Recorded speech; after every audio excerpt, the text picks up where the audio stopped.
નમસ્કાર વિદ્યાર્થી મિત્રો, બી સેમેસ્ટર 3 સબ્જેક્ટ ઈટીસી. વિદ્યાર્થી મિત્રો, ઈટીસીનું આજે પેપર આપનું રહ્યું 18 તારીખ, બરાબર. આશા રાખું કે પેપર બહુ સારું ગયું હશે.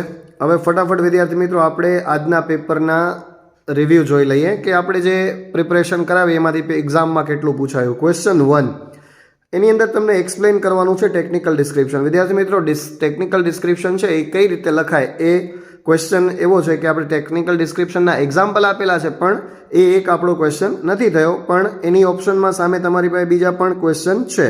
જુઓ, ડિફાઇન ટર્મ્સ, કાઇનેસિક્સ ને પેરાલિંગ્વિસ્ટિક, આ બંને આપણે કરાવેલા જ છે, વિડીયોમાં પણ છે અને મટીરિયલમાં પણ છે.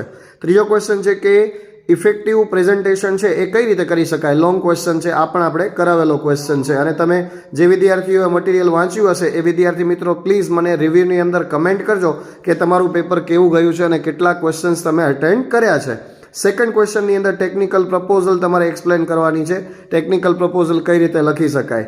ત્યાર પછી explain the role of language in intercultural communication at workplace. Intercultural communication પણ આપણે કરાવેલું છે, બરાબર. 3 માર્ક્સનો પેલો ક્વેશ્ચન 2A છે એ ટેકનિકલ પ્રપોઝલની થિયરી છે, એ નથી કરાવ્યું, આપણે ટેકનિકલ પ્રપોઝલનું એક્ઝામ્પલ કરાવ્યું હતું, પણ એ 3 માર્કમાં જ છે. સામે એ 3 માર્ક્સની જગ્યાએ બીજા તમારા ઘણા બધા એવા ક્વેશ્ચન્સ છે કે જે આપણા મટીરિયલમાં અને વિડીયોમાં કવર થયેલા છે.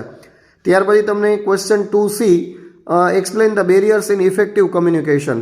તો એના ઓપ્શનમાં એ લોંગ ક્વેશ્ચન છે, કદાચ તમે એ ના કર્યો હોય તો એના ઓપ્શનની અંદર આ ક્વેશ્ચન તો પૂછાય જ છે. Define communication and its process with diagram તમને કીધેલું જ હતું ને પૂછાયો જ છે, બરાબર. ત્યાર પછી થર્ડ ક્વેશ્ચન છે importance of creative thinking in work life. Creative thinking and critical thinking, આ બંને ક્વેશ્ચન આપણે એમાં કરાવેલા છે તમને.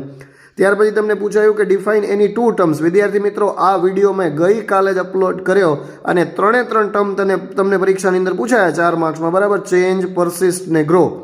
હવે આ વિડીયો જે વિદ્યાર્થીઓ જોયો એને આ આન્સર આરામથી આવડે.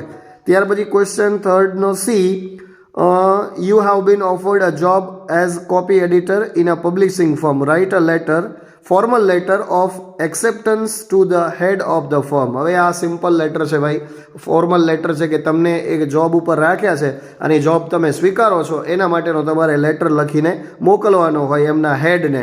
તો સિમ્પલ છે કે ભાઈ તમે મને આ જોબ પર રાખ્યો છે, you have selected me as for this post, for that I am giving my assurance to work with honesty. એવી રીતના કરીને તમારે લખવાનું હોય, સાવ સહેલું જ છે, એમાં કંઈ બહુ અઘરું નથી, બરાબર. અને એ તમને જો ના આવડે તો એની ઓરમાં આખો ક્વેશ્ચન તમને અહીંયા આપી દીધો 3નો, what is role of gatekeeper. ચલો એ ના આવડે તો briefly explain flows of communication. ત્યાર પછી છે what are the various types of speech. એના કરતાં 3નો પહેલો જે ઓપ્શન છે એ ક્વેશ્ચન તમારા માટે ઇઝી રહે બીજા કરતાં. બાકી ક્વેશ્ચન 4ની અંદર what is a letter of transmittal in report writing. ચલો એ થોડોક ડિફિકલ્ટ છે કેમ કે થિયરી જનરલી આવી થિયરી નથી પૂછાતી લેટર રિપોર્ટની કે પ્રપોઝલ રાઇટિંગની. ત્યાર પછી બીમાં એવો છે કે share your ideas about learning to say no. Learning to say નો આપણે કેટલી વાર વિડીયોમાં આપ્યું છે, મટીરિયલમાં આપ્યું છે. પછી write a note on group discussion. તો ગ્રુપ ડિસ્કશન પણ આપણે કરાવેલું જ છે, બરાબર. એટલે મોટા ભાગનું પેપર જે છે વિદ્યાર્થી મિત્રો તમને આપણા મટીરિયલમાંથી થઈ જાય, અને વિડીયો પણ જો તમે મટીરિયલ ના લીધું હોય ને વિડીયો કર્યા હોય ને તો વિડીયોમાંથી થઈ જાય એવું જ પેપર છે વિદ્યાર્થી મિત્રો. પાછો ચોથા ક્વેશ્ચનની અંદર ઓરમાં આપ્યું છે કે list any 3 telephonic etiquette. Telephonic etiquette સરસ મજાના કરાવ્યા છે. ત્યાર પછી can ethics be taught, share your thoughts about this concept. Ethics છે એ શીખવી શકાય, તો એથિક્સનો પણ એક આ કોમન ક્વેશ્ચન છે, એ કોમન ક્વેશ્ચન પણ આપણે શીખવાડેલો છે અને વિડીયોમાં છે અને મટીરિયલમાં બી છે. પછી તમારે એક ટેકનિકલ પ્રપોઝલ કરવાની છે. મેં ગઈકાલે જ વિડીયો અપલોડ કર્યો ટેકનિકલ પ્રપોઝલનો. તો ટેકનિકલ પ્રપોઝલની અંદર તમારે શું કરવાનું છે ભાઈ, તમારે એક લોન લેવાની છે. Establish a manufacturing unit in your village. તમારા ગામની અંદર એક મેન્યુફેક્ચરિંગ યુનિટ ઊભો કરવો છે અને એ તમારે સ્ટેટ ઇન્ડસ્ટ્રીયલ ડેવલપમેન્ટ કોર્પોરેશનને મોકલવાની છે. તો આની અંદર તમારે ખાલી એક પ્રપોઝલ જ મૂકવાની છે, જે મેં તમને ગઈકાલે પ્રપોઝલ કમ્પ્યુટર લેબની શીખવાડી એ જ રીતે તમારે અહીંયા તમારે ખાલી મેન્યુફેક્ચરિંગ યુનિટ લખી દેવાનું છે, બસ. બાકી બધી ડિટેલ સેમ ટુ સેમ આવે. અને 7 માર્કની અંદર વિદ્યાર્થી મિત્રો આવો સહેલો ક્વેશ્ચન પૂછાયો છે. ક્વેશ્ચન 5 છે what do you mean by making moral choice. Moral choice પણ આપણે શીખવાડેલી છે. પછી what tips would you give to your friend on how successful crack the job interview. ગઈકાલે જ આ વિદ્યાર્થી મિત્રો સક્સેસફુલ જોબ ઇન્ટરવ્યૂ માટેના પોઈન્ટ્સ મેં કાલના વિડીયોમાં જ આપ્યા, 4 માર્કમાં પૂછાયો, બરાબર. પછી write a letter to your institute seeking 5 days leave. અરે ભગવાન, આવડો સહેલો ક્વેશ્ચન. 5 daysની લીવ તમારે જોઈએ છે, એના માટે invent the necessary details. Write a letter to your institute seeking for 5 days leaves for participating in an interstate tech festival to be held in Maharashtra. કેટલો સહેલો ક્વેશ્ચન ભાઈ. લીવ એપ્લિકેશન છે 4 દિવસની. પછી એના ઓરમાં તમને પૂછાયું what do you mean by time management. સાવ સહેલો. Define any 2 words, read, record અને રિમેમ્બર. એ પણ આપણે કરાવેલા જ છે, મટીરિયલમાં બી છે. And what is mean by negotiation. Negotiation પણ આપણે તમને શીખવાડેલું છે. Explain the qualities of good નેગોસિએટર.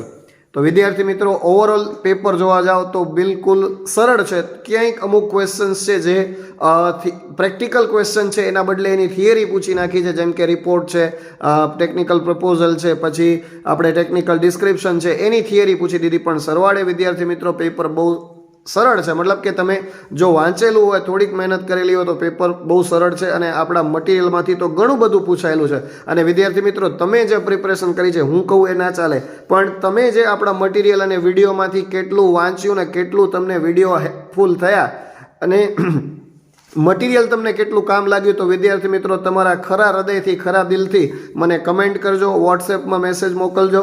અને ખાસ કરીને આ ચેનલને વધુ ને વધુ સબસ્ક્રાઇબ કરાવો વિદ્યાર્થી મિત્રો, કેમ કે તમને 7મા સેમિસ્ટર સુધી આપણા આ બધા વિડીયોઝ કામ લાગશે નોન ટેકનિકલ સબ્જેક્ટની અંદર.